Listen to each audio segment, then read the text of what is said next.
Good morning, everyone. Sandra Medafri. Sorry, a few little tech issues this morning, but here we are. Hope you're having a great Monday and a great start to the week. So let's get started. Thank you for joining us. There's a few people on here. As usual, this is being recorded, so you will get the recording. And also, I am going to pop the chat box up. So if you have any questions as we go through, please do ask. So let me just get myself organized. Here we go. I'll pop the chat box up. So I hope everyone's having a great Monday morning. What I'd like to know for the people who are on the call, tell me what's your biggest frustration or the biggest issue that you have when it comes to handling sales objections. I'd just love to know what is the biggest one, what are your clients telling you? And as you pop that up in the chat, I'm going to start going through the slides, but I would love to hear what is your client's biggest objection. If you are watching on Facebook and you want to jump over onto the webinar, please follow the link and come over and see the slides. Too expensive? Yes, Desiree. All right, so let's have a look. Okay. So the first thing I want to say about sales objections is that clients are sort of already we're pre-programmed. Most of us are pretty much pre-programmed to say no straight away. There is only usually a very small amount of clients who are ready to buy on the spot. So be aware that when a client says no, it doesn't automatically mean a complete no. There is risk factor when it comes to price. Whenever we have to hand over any amount of money, there is a risk factor involved in that, because money is energy, and when we're handing over something energetically, there's also an energetic risk factor, as well as, of course, a financial risk factor. So most clients will say no straight away. It is just a reflex that we do unconsciously to say no, and that's okay. So handling objections, and this is really important, is not about convincing the client. I don't believe in convincing your clients that they have to work with you. I believe more in showing your clients the value of what they can get from working with you. And in that, they actually convince themselves and realize that they need to do that. So the first thing you got to realize is that, expect that the client will more than likely say no. And it's okay. A lot of the time when people say no, they say, again, like I said, they say it because it's unconscious, but what they actually are saying no to is not your offer or you. Never take any of this personally, but actually it's a no because of their fear. And their fears might come from, past experiences with working with someone else or buying a product from someone else that didn't give them the emotional enjoyment that they wanted, or they bought a product and they didn't get what they expected out of that product. And as a coach, as a consultant, as a healer, whatever you do, or even when you're selling products, it's really important that before you get to this objections and handling of the objections, that you need to understand what your client wants. A lot of people think they know what their client wants. They think that you have in your head that you think that the client should work with you. And so what happens is, when you're actually on the call with the client, the actual sales call, we block ourselves from actually hearing what the client wants. So the first thing I'm going to say is, make sure that you do have what the client wants. Make sure that you can help the client achieve their objective before you handle objections. If you do not have what the client wants, if you cannot help the client reach their objective because your product is not something that will help them, and it doesn't mean you haven't got a good product, it just means you're not a right fit, please, please, please be emotionally intelligent enough to say, okay, I need to send this client somewhere else, or I can't help them. Because at the end of the day, if you don't have the right product, or you're not in a capacity to be able to help the client with that particular problem, and you take them on, it's not going to be good for you, and it's not going to be good for the client. Now, that doesn't mean that you're not good at what you do.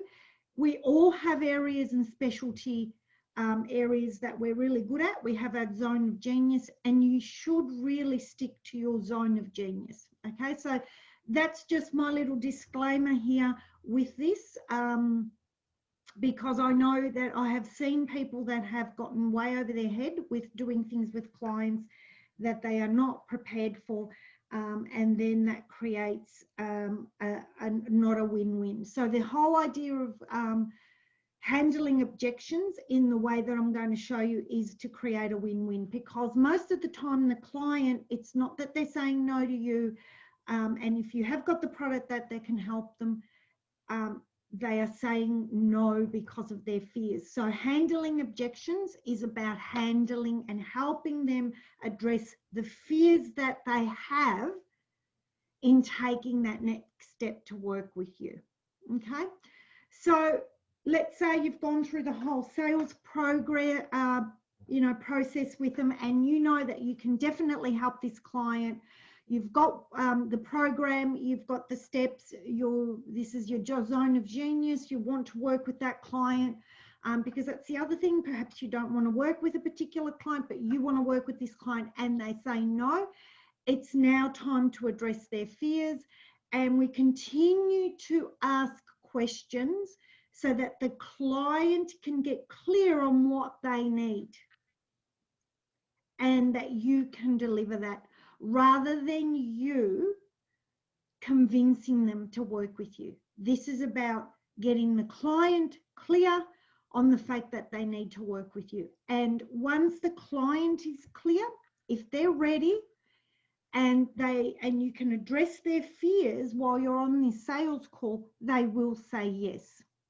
Now, be aware that some clients are not ready, and it has, again, nothing to do with you. If a client is not ready to take their next step in their journey, because at the end of the day, we are just facilitating journeys, it has nothing to do with you. Don't take it personally. They're just not ready. And handling an objection in a really respectful, empathetic way allows a client, when they are ready, to come back and chat with you. But one of the things, and the biggest mistake that I used to make, was that when people used to say no, I would go, oh, they don't want to work with me, and I would actually walk away.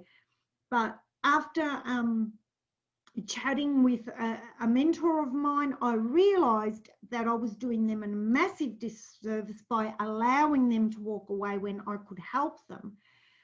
And it was in that thought process that I was actually doing them a disservice by saying to them, okay, see you later, when I knew that I could improve their situation by facilitating my program with them. I could help them see what was happening in their life and improve their life, that I was actually doing the wrong thing. So these objection handling comes from some of it comes from mentors. It's nothing new. And then my own spin on how I handle objections with clients. I highly urge that, although we're going to go through some scripts and some things, and I do have a Sell Without Selling signature sales script. If you don't have it, I will send you a link to grab it at the end of this call when you get the recording. So in me getting over my own stuff when it came to money and sales, allowed me to realize that the best way to help people is to let them see that they have fears, and that's what's blocking them, and then let them make the decision as to whether to work with me or not. So like I said, your objection in all of this is to make sure that the client says a complete and definite no. If the client's still wishy-washy, you need to find out what's actually going on.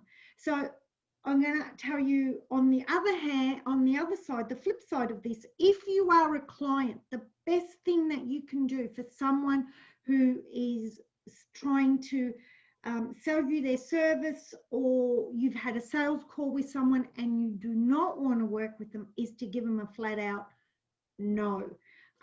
No, there's really no objections.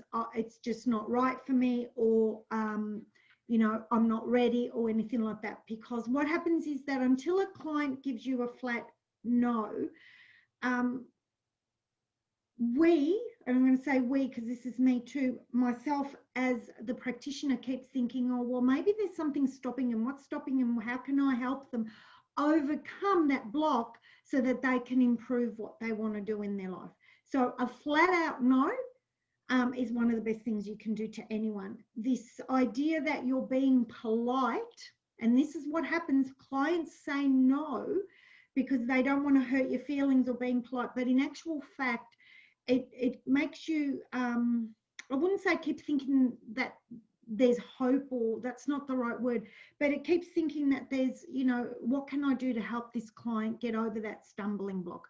So a complete flat no is the best thing that you can do if you're on the other end. And your objection is to get to the bottom, to make sure that the no is actually a real no and not one that is being caused by the client's fear of, you know, lots of different things. It can be fear of failure, fear of success, you know, just fear of moving out of their comfort zone. Okay, so really, really important. Now, the first thing that you need to do when someone says no is take a breath. Just stop, breathe, and recenter yourself. One of the things that I often see is that when clients get a no, they get really frazzled, and then they start to allow their emotion to actually take over what they say next and how they deal with the objections in the situation. If a client says no, if you're expecting the no, which is what you usually never expect that a client says yes or no, just expect nothing. But most of the time, the client will just say no as a knee-jerk reaction. So take a breath and center yourself. It has nothing to do with you. It has nothing to do with you personally, with your programs. It is just a no, and then we take a breath, center yourself, and then you can work on the next step, of which is asking questions for more clarity. Now, what you want to be doing is actually asking your client, is it okay if I ask you some more questions? Now, please be aware that if you say to someone, can I ask you some more questions, and you need to ask them, not just go straight into what's the problem or why don't you want to work with me, but say, is it okay if I ask you a few more questions? If the person starts to try and weave and dodge, it's a no, you know, and they're getting uncomfortable. So just be aware of this. One of the reasons why salespeople are thought of as pushy, it's not because they're mean or horrible or anything like that. It's because a lot of the time what happens is we get the emotion takes over, and we don't become aware of the person we're speaking to. So make sure that you are completely aware that you're listening to the person, and, you know, even if there is a sales objection and they say, you know, no, and they say, no, don't ask any questions, you know, sometimes you just need to walk away. But if they say you can, this is a great opportunity, even if they don't work with you in the end, to help them overcome, you know, any of the fears that they have. And I do this all the time. I don't always work with everyone. You know, there's a percentage of people that say no to me, and there's a percentage of people that I say no to, but it doesn't mean that while I'm on that call that I don't try and offer a little bit of advice to help them get over the fear, so that if they don't work with me, they can work with someone else, or that they can start preparing themselves or shifting gears so that eventually they can work out. So let's start having a look a little bit at the objections themselves. One of the first ones that you hear is, I need to speak to my spouse, my partner. And this can also, these objections are not always just one. Someone can give you the whole four. There's four of them that we're going to look at today. Or they can give you a mixture of a couple of them, or they can only give you one, or they might just give you none and just say, no, it's just not for me right now. So if the person says to you that I need to speak to my spouse or partner, there's two ways that you can handle this. You can actually ask them if they would like to, their partner would like to sit in on a Zoom or Clarity call so that you can explain it. Or you can put together a written proposal for them to hand over to their partner or the spouse. Now, the reason for this is because when someone is listening to you, offering the value of your product, they will filter what you're saying to them according to their beliefs and their limiting beliefs and all those, their fears and all those sorts of things.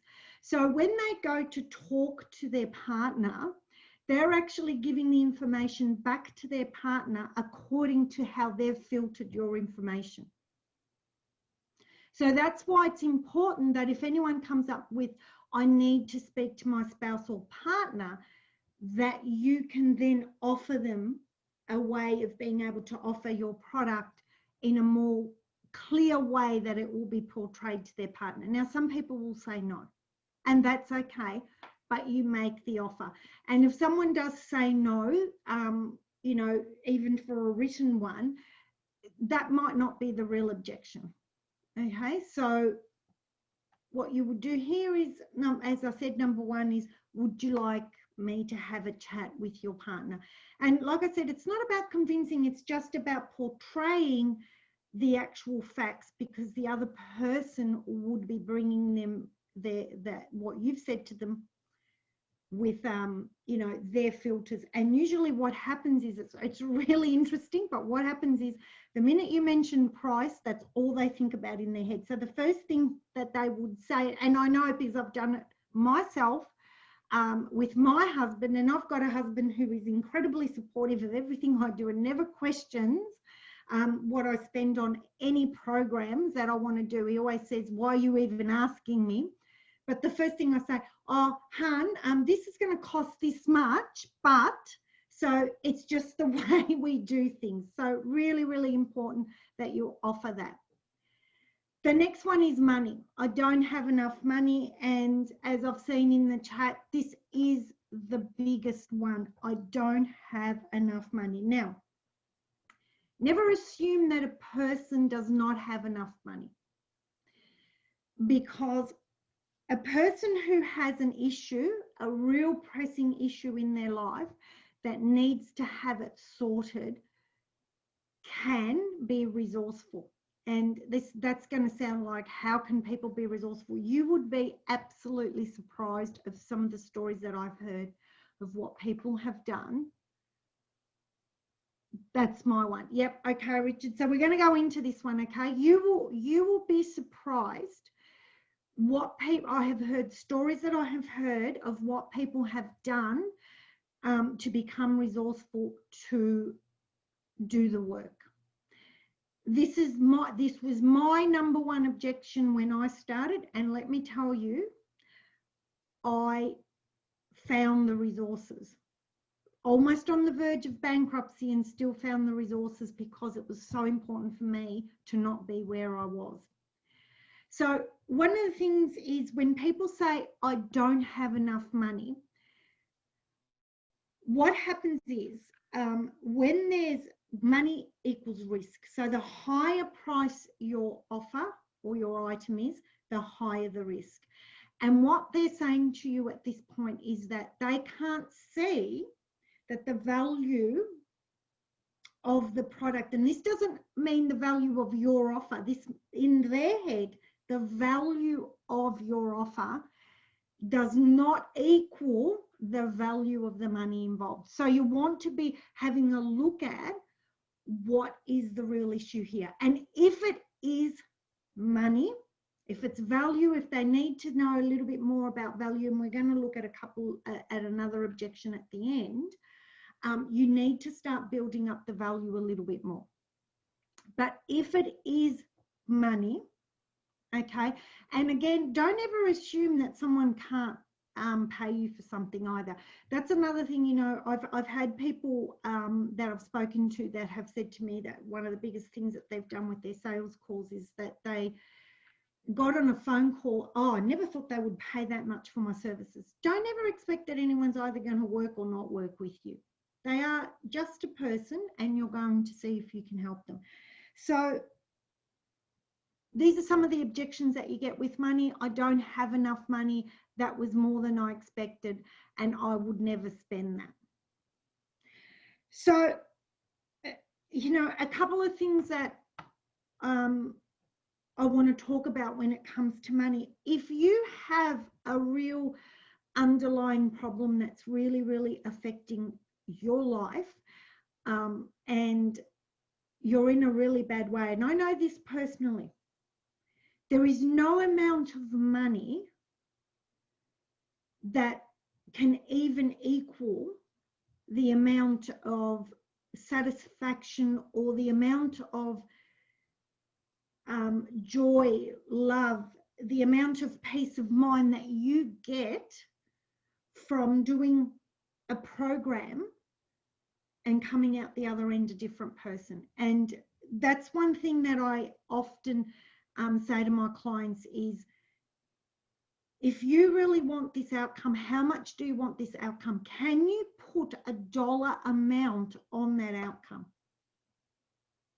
So if a person, and sometimes, you know what, people don't have the money, so we do offer payment plans, always offer people payment plans. It's a really good idea. You can also, one of the questions that I say to people is, have a think of, if you don't take this step now, and we don't work out a way of how you can afford this program and how you can jump on board, where will you be in 12 months? So can you not afford to do this? And sometimes, you know, people, once you take them out in 12 months and you say to them, now, go out there, where are you going to be in 12 months if you don't do this? And, you know, the thing is that they might have little changes because they might make the little changes themselves. But you can fast track someone through a program very quickly to make changes. So where are they going to be in 12 months? And then you can say to them, so if you do the program, where are you going to be in 12 months? Now, that alone will get a lot of people to see that the risk factor in the money cannot equate what they're going to get out of the program. And this is the one thing that I realized. I was in that situation where I really, really, really wanted to do some personal development. I really needed to. I was in a really bad spot. Finances were not available.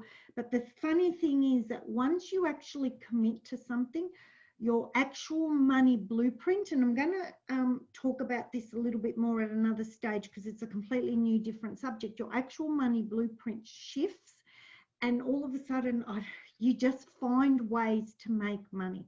You just find ways of being able to bring the funds in. So your client, if they're willing, if they're ready, if they're actually at that point where they know they have to do this, they will find the resources. So you need to find out.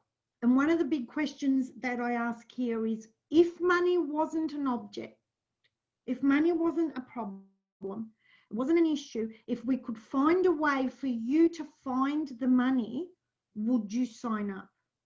Now, if the client says yes, okay, then you need to see what you can do to help them. If the client says no, you need to start asking more questions, because the objection might not actually be money, it might be something else. Okay, so that's one of the ways that I handle the money objection. At the end of the day, it has to be up to the client to make their own decision. But I've heard this a lot, and there's a lot of people that we've spoken about it and we've said, let's see how we can get you into one of the programs.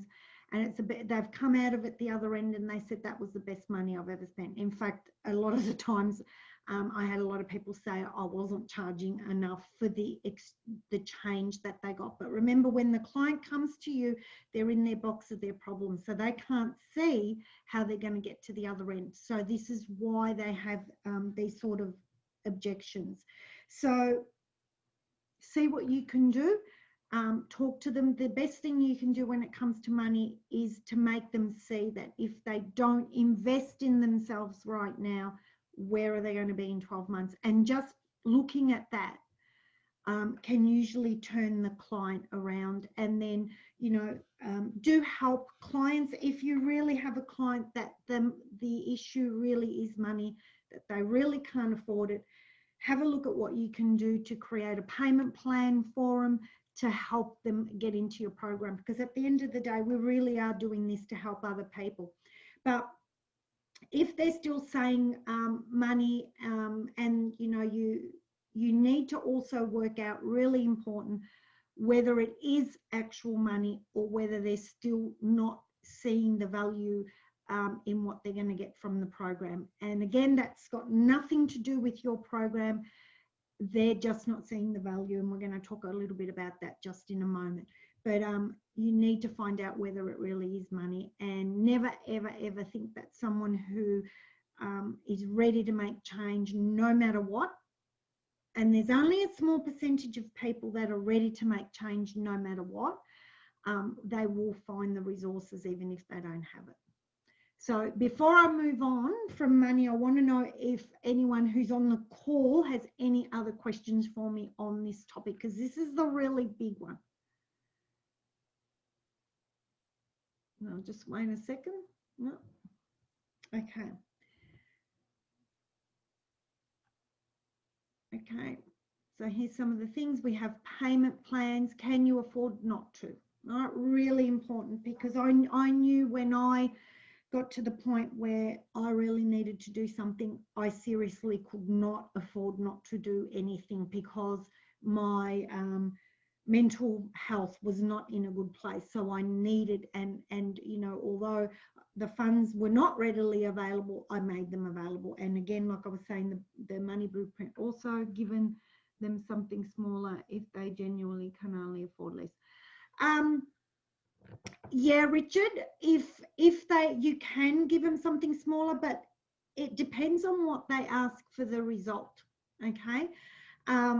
It depends what they want, and making sure that if you do offer something smaller, that they do realize that they will not get that end result, that, you know, the big result. So you can do that, but it depends what the client wants. Okay. So it's very important that if you do offer something a little bit smaller, that the client understands that the result might be mitigated a little bit. Really important that they understand that.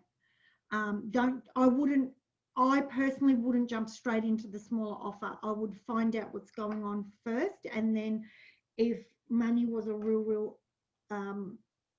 problem, then I would have a look at how I can help them, maybe give them a smaller offer, or put them in for a smaller amount of time, or condense the program and give them, you know, a more condensed program. But that's also something that you need to look at as well, because sometimes when we do that, you need to just have a look at whether that statement has come from maybe something coming from your money blocks as well. Just something to think about, because sometimes when we have money objections with clients and we find it difficult to go past the money objection, it's actually our money stuff that comes up as well.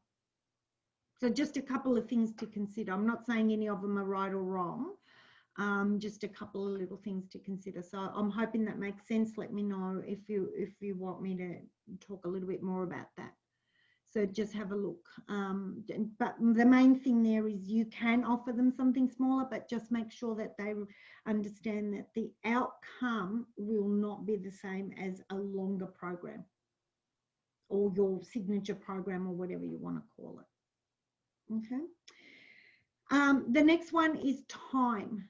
All good, good.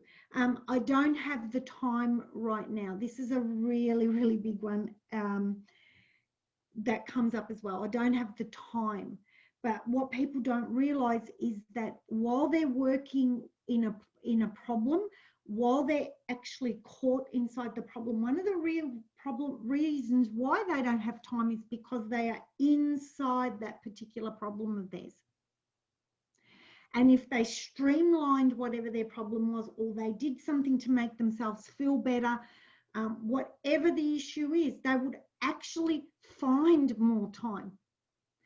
This one is a really interesting concept. I know because I deal now with a lot of the business clients, they always say, I don't have time to do that. But one of the things we work on is planning so that you can have time to do things.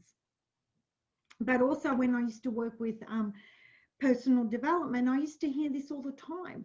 I don't have time to come and see you for a week, 1 hour a week for 8 weeks. And I used to go, oh, okay. And I used to think that's interesting. How committed are they to making the change? And that's one of the things I used to say. How committed are you then to making this change? Do you really want it? You know, some of the things that you can ask is, if not now, when? Really, really important. How long are they going to wait until this, you know, how long are they going to wait to actually solve their problem? How much more time do they want to sit inside their problem before they do something about it? And one of the big things that got said to me once, which really rung home for me, and I do use this sometimes with my clients, is if something drastic had to happen to you, like you got really sick, and, you know, I was in a really bad way, would you make the time then to have to go and see the doctors or to go to hospital or to do whatever it was that you needed to do? And that's when I went, whoa, because then I would be actually taken out of the equation of making the time, because the universe would make the time for me. So again, this is another thing that you have to ask your client. How committed are they? Do they really want to make this change? Again, you've got to go underneath this objection and have a look at what is it that is really going on for them that they say they don't have time. Because if someone doesn't have an hour a week to put into their personal development, or an hour a day when it comes to me now with my clients for business, how committed are they to their business? So again, you need to be having a look at what's actually going on underneath. And again, working with your client during this call and these objections, it's not only about getting them to see, you know, that they need to take some action now, but it's also helping them get over these blocks, even if they don't work with you. So time is a really interesting one. And, you know, back 5 years ago when I took the plunge into the personal development world, I knew I had to do something. I knew that my health was not going to last much longer if I just didn't take the plunge. Okay, so again, a little bit like money, take them out to 12 months time and say, you know, if you do this now, what will your 12 months look like? By us being able to create a plan for you to follow and you feeling better about yourself. And what will it look like in 12 months time if you don't? And usually that again helps the client see that, you know, they really need to take some sort of action. Okay, if not now, when? Just some of the questions. How long are you going to wait? All right, so the next common objection is, it won't work for me. How do I know it's going to work? It won't work for me. And this is really important, because this is a very important objection to handle. Now, you can handle this in a lot of ways. This is an objection that you can actually handle during the call all the way through, and also in your text and everything else. And the way one of the ways you can handle this is by offering testimonials. Okay, you've got clients that have already gone through the program. You might have some written testimonials. You might have some testimonials on video. This one here, the client's coming from fear of failure, that they're going to do this and it's not going to work, because usually they've tried stuff in the past and it hasn't worked for them. So you need to show them how, you know, you can work with them and help them on their journey with your program by showing them that it has worked with other people. Another great way is to actually tell them client stories. Of course, never ever use your clients' names unless they allow you to. I have one or two clients that have written some amazing testimonials or have put their journey up on Facebook, so I'm allowed to speak about those particular clients. But you want to be, you know, offering them stories or testimonials of clients that have been in their footsteps, that have had the same fears, and that they have moved forward through your program. The other thing that you can do, and I still offer this, I have a couple of clients, I ask them first that I've worked with, you know, really heavily with, and I say to them, can I get this potential client to ring you and just be honest, tell them what it was like, tell them what the program, we all know that word of mouth and referral is the best way that you can get clients. But sometimes if someone comes to you, you know, that hasn't been referred to you, one of the best ways you can do is you can say to them, look, I'll give you the phone number, you pick whoever you want on that list, give them a call. Okay, and they can call one of your clients to, you know, for them to see how the program is. It's not so much about, sometimes they're even scared of the process. They're even scared of what's involved, what's it going to take me, and all those sorts of things. Okay, so testimonials, you should be putting testimonials up on social media anyway, or asking clients for testimonials. I know that sometimes it's a little bit difficult for clients, you know, some clients don't like giving testimonials. That's okay, but sometimes you can post testimonials without people's names. If they've got their names on it, better, and videos as well. Okay, give examples and refer to clients. All right, then you recap everything, you review everything. If the client says no, just stop. If the client really says no, just stop. Just say to the client, okay, when you're ready, come back to me, or can I ring you in a week's time, a month's time, 6 months' time? But the important thing here is when you do your recap of everything, go over everything, review it, and the client still says no, and they have not been able to see the value, I'm really going to highly suggest that you just stop and say, okay, if you're ready, come back to me. But if the client is willing for you to give him a call back, you should follow back. Okay, so really important that once you've handled all the objections, that you recap. If there's any more objections and you believe that, you know, it's just still a little bit of fear, keep going. If not, just stop. There's nothing worse, because what happens is people, you know, and it's happened to me because of past experiences, because this is something I don't do. If someone says no, I'll ask them, can I give you a call back? And you know, if they say no, I don't. If they say, yeah, ring me back, and then you get ghosted, where the person doesn't answer you. Now, that's not a reflection on you. That's because people don't know when to stop. And so what happens is, as soon as you reach out to someone and say, have you thought about it? You know, how you going? You asked me to call you back. They don't get on the phone.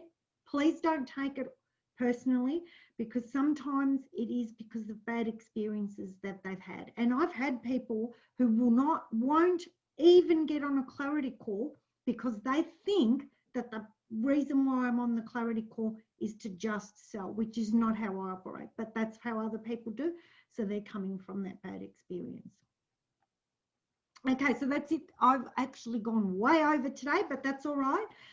Thank you for being here, guys. Again, if anyone has any questions, please just send me an email at admin@sandramadafri.com. You can find me on Facebook, Instagram, LinkedIn, and YouTube. This video will be on YouTube after today.